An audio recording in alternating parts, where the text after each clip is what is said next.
Now let's try to identify any absolute max and absolute min points for the function 2 over x minus 1.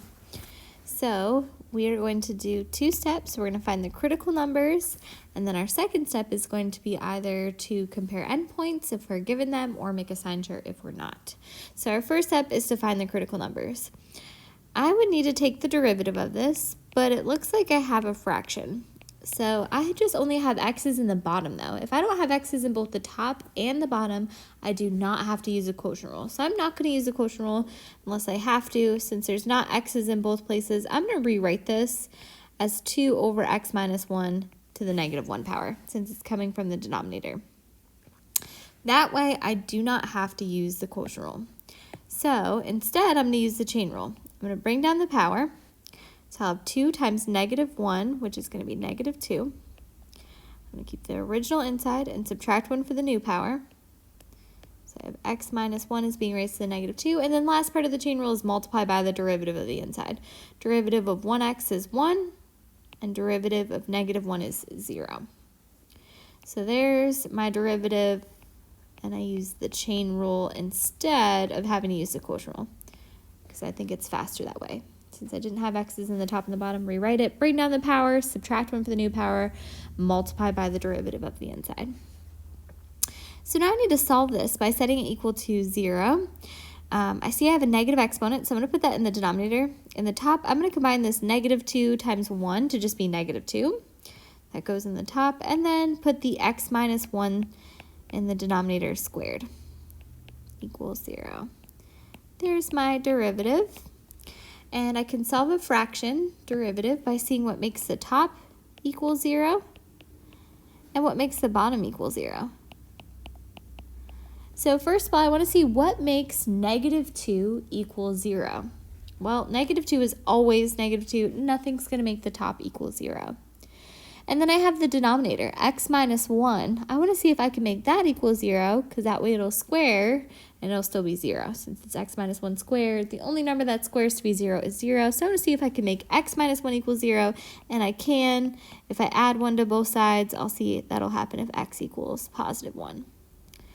There's my critical number that makes f prime undefined. Remember, it might not technically be called a critical number if it cannot go back into the original function, but still, that's going to be the number I use on my sign chart. Because the second step, I don't have both endpoints. So if I'm missing endpoints, that's when I have to make a sign chart and think about the whole picture to figure out what is going to be the highest and lowest y value according to the sign chart that I'll use to sketch the graph. So I'm going to put x equals 1 on here first. That's my important number. It makes f prime undefined. And I want to look to the left of 1, so I could plug in maybe 0 into the derivative. So the top of the derivative is always negative 2, so the numerator is negative. And in the bottom, I would do 0 minus 1, which is negative 1, but then it gets squared. Any number squared is going to be positive. So that negative 1 squared, negative squared end up being positive. So I have a negative divided by a positive, which is going to be negative. So at first the function is decreasing. After 1, I can plug in whatever I want to. So maybe I'll plug in 2. The top of the derivative is always negative 2, so that's negative. In the bottom, I'd have 2 minus 1, which is 1. And when it gets squared, it's going to stay positive. So I have another decreasing interval. So do I get a relative max, min, or neither? I get neither. It's not a relative max or a relative min because there's not that sign change. Moreover, if you try to plug in 1 into the original function, you'd get 2 divided by 0, and it would be a vertical asymptote, so it wouldn't have been a max or min point anyway. But this is going to be decreasing to decreasing. So let's just draw a picture that is decreasing before and after. So maybe not perfect, but we'll think about what this graph could look like. It has a vertical asymptote at x is 1.